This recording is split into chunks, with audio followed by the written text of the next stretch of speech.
All right, let's dive in.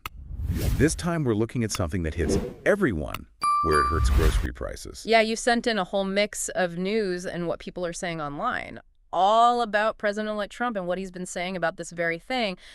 And wow, is there a lot to talk about. During the campaign, he was super vocal about bringing down prices on groceries and gas, right? Right. We've even got some of his quotes where he flat out told voters prices would come down fast. Yeah. But now, Time Magazine and NBC News are reporting that he's saying it's very hard to actually get those prices down once they've gone up. It's definitely a change how he's talking about it. And Yeah. it makes sense why people are reacting, pretty strongly. Lots of folks feeling misled, maybe even betrayed, especially those who went for Trump based on those promises. The stuff you see on social media, those comments, really show just how deep these feelings run.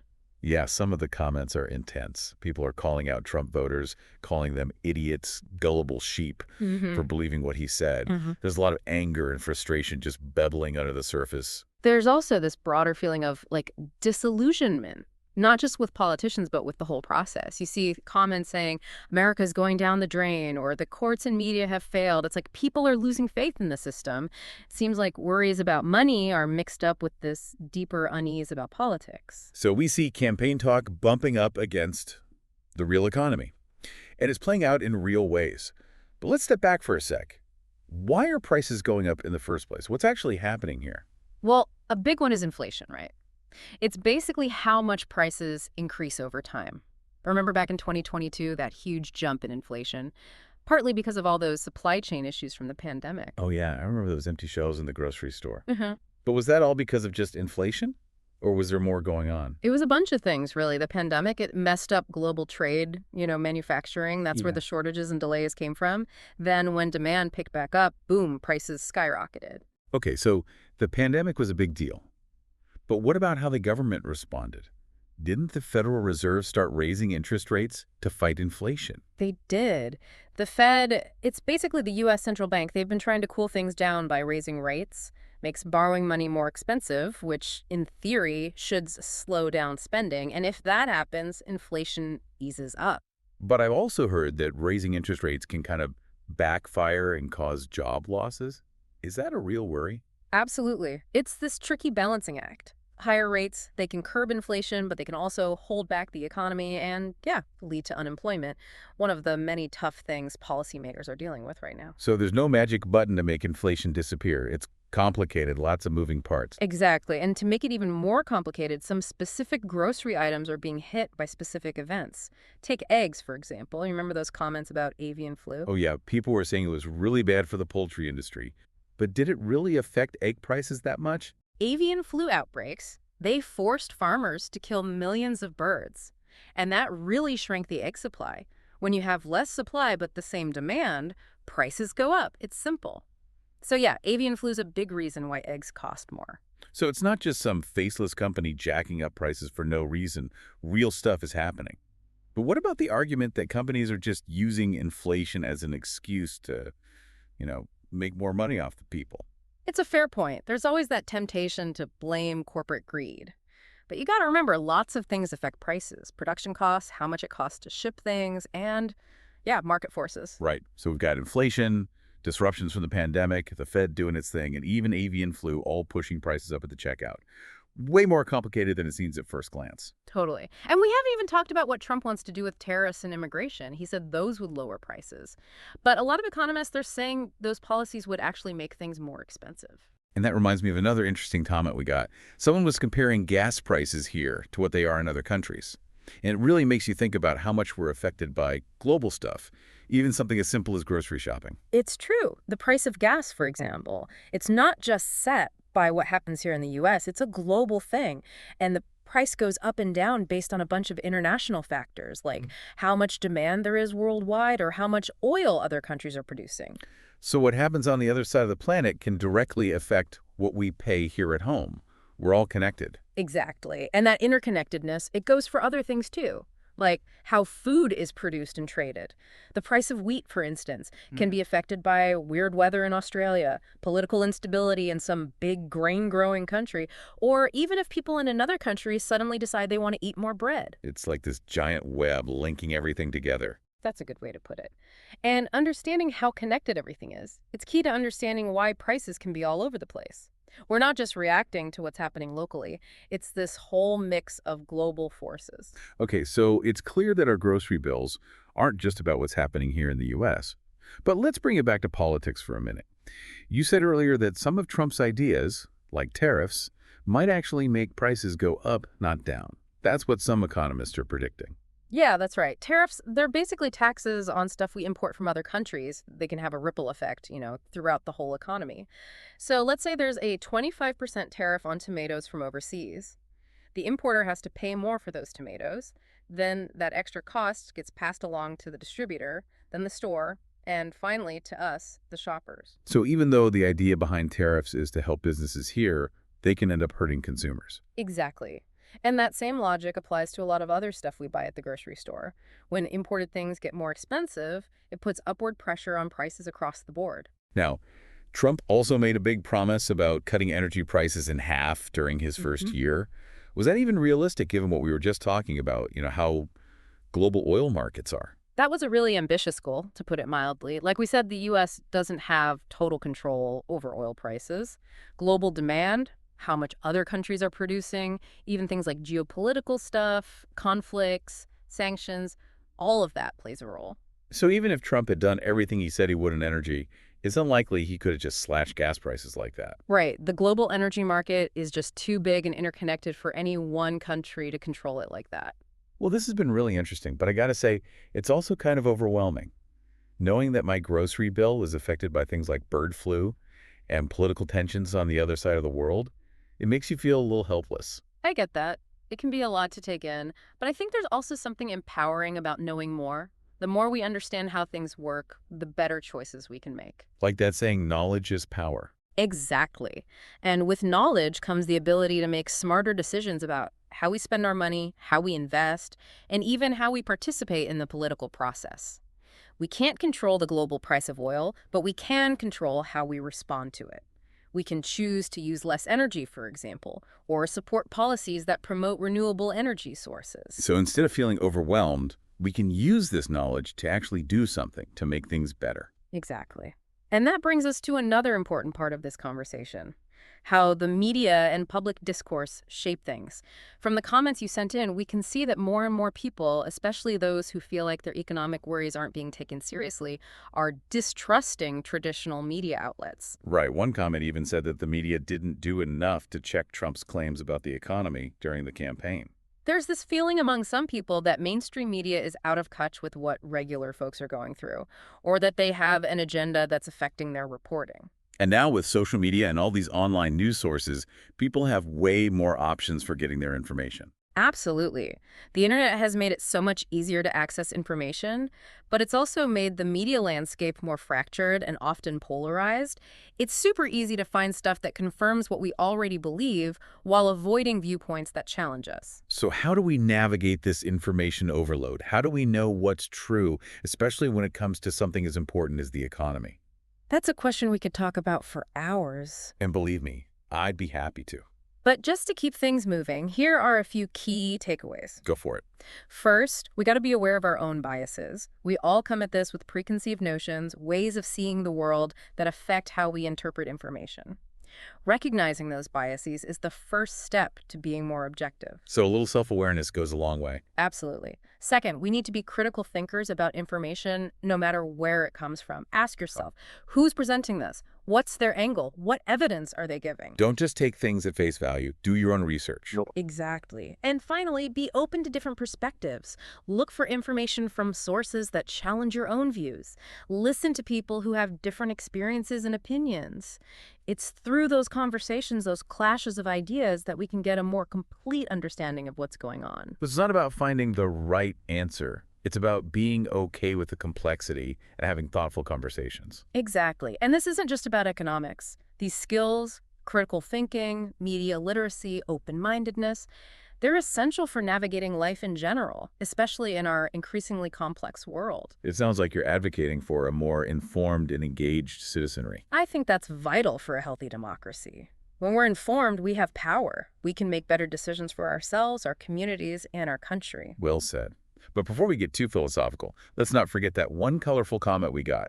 The one comparing GOP voters to someone pouring sand down a rat's nest. Ah, yes, a very vivid analogy. What do you think it means? Is it just a joke, or is there something more to it? I think it shows a certain level of frustration and disillusionment with politics. Like, some people feel like certain political choices are just counterproductive, like trying to fix a problem by making it worse. It's like they're saying those voters are sabotaging themselves. Maybe.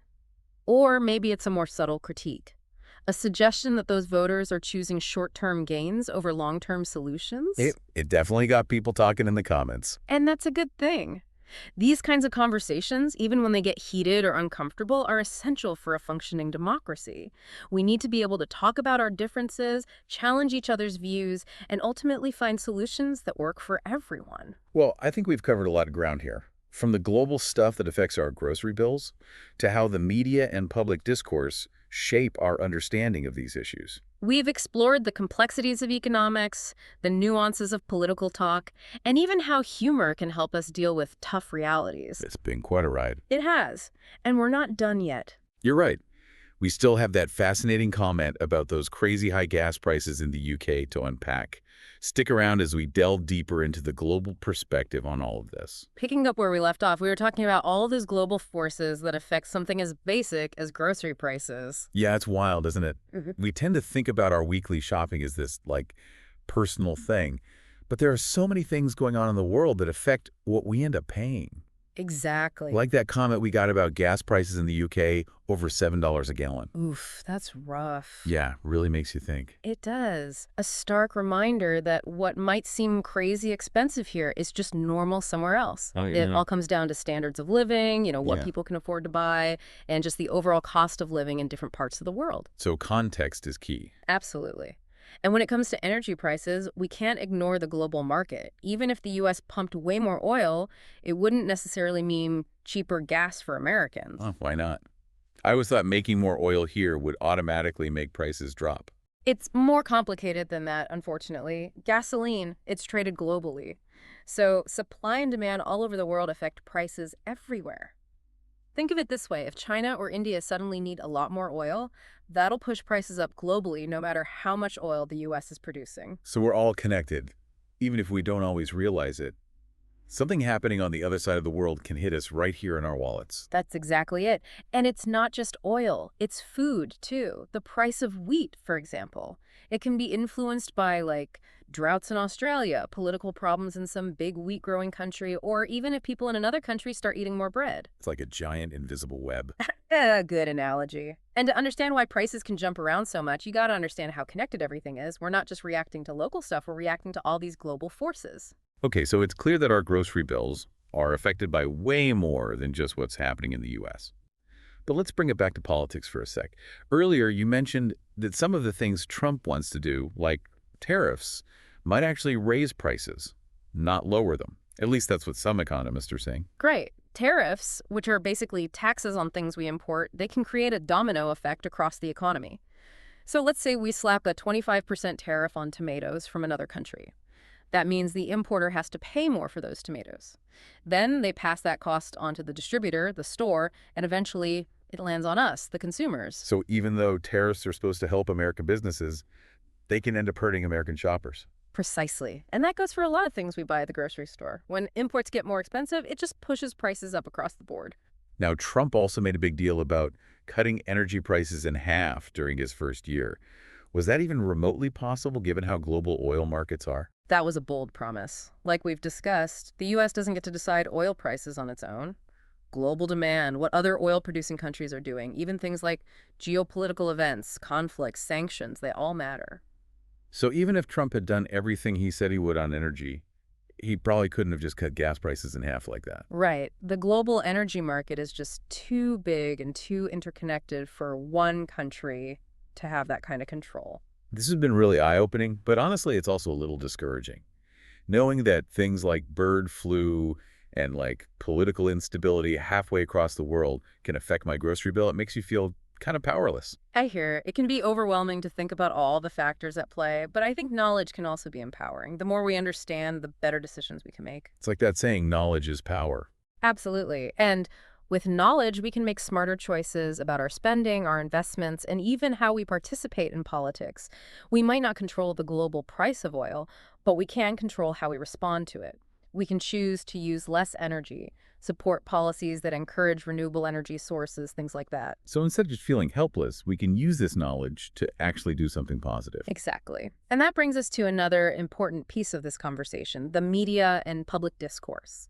We've seen from those comments you shared that there's a growing distrust of traditional media, especially among folks who feel like their economic struggles aren't being addressed. Right, like that comment that said the media didn't do a good enough job fact-checking Trump's economic claims during the campaign. There's this feeling among some that the mainstream media is out of touch or that they have an agenda that's influencing their reporting. And with social media and all these new online news sources, people have so many more options for getting their information. Yeah, the internet has given us more access to information than ever before, but it's also created a media landscape that's more fragmented and often more polarized.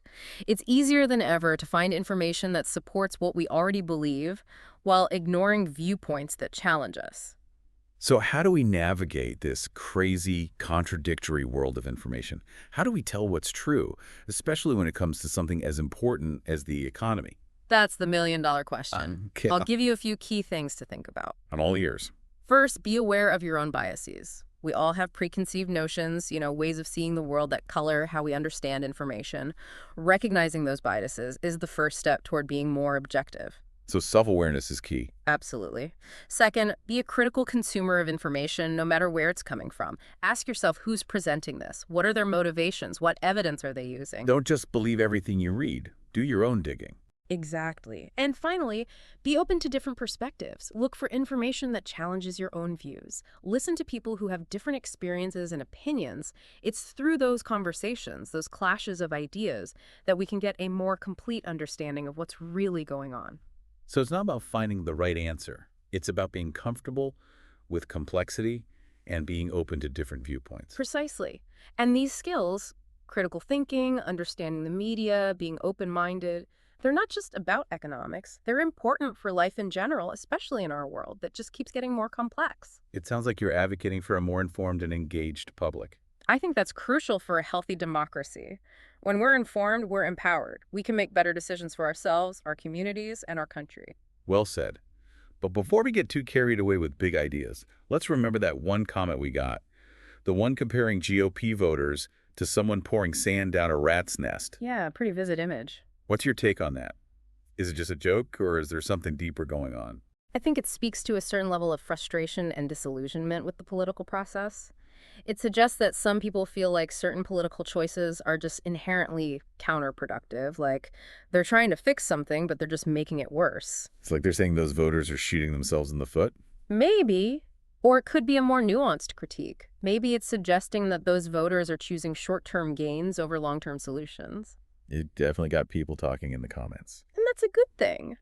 These kinds of conversations, even when they get heated or uncomfortable, are necessary for a democracy to function. We need to be able to talk about our differences, challenge each other, and ultimately come up with solutions that work for everyone. Yeah. I think we've covered a lot of ground here, from the global forces that affect our grocery bills to the role of media and how public discourse shapes our understanding of these issues. We've explored the complexities of economics, the subtleties of political rhetoric, and even how humor can help us cope with difficult realities. It's been quite a journey. It really has, and we're not done yet. That's right.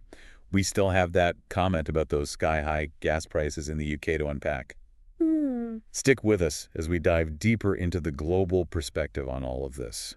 Back again for the final part of our deep dive, Where we're wrapping up our look at grocery prices and all the things that affect them. We've talked about broken campaign promises. We've dug into the craziness of global economics. We've covered a lot of ground. And as promised, we're going to end things with a truly global perspective. Sounds good. You remember that comment we got about gas prices in the UK? Over $7 a gallon? Oh, yeah, that one. It's just crazy to think about paying that much to fill up my tank. It's a good reminder, though. What might seem outrageous in one place is totally normal somewhere else. We get so caught up in what's happening here, we forget that there's a whole world out there with different economic realities. So what are some of the big differences between, say, the U.S. and other countries when it comes to gas prices and, just the overall cost of living? Well, one thing is taxes. A lot of European countries, for example, have much higher taxes on gas than we do here in the US.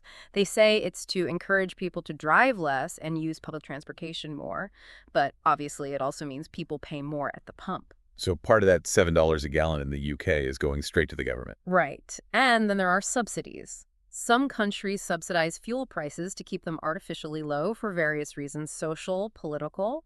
This can protect consumers from those crazy price swings, but it can also have downsides, like it might encourage people to use more gas than they need, or it could make it harder to shift to cleaner energy. So it's a trade-off. Always. And then there's purchasing power. Even if gas is technically more expensive in another country, it doesn't automatically mean people there are worse off. It depends on how much money people make and how much things cost in general. So it's not just about the price tag, it's about whether people can actually afford things. Exactly. That's why you can't just compare prices between countries without looking at the bigger picture. You have to consider everything: wages, taxes, social safety nets, all of it. It sounds like there's no perfect solution when it comes to economics. What works in one place might not work somewhere else. That's right.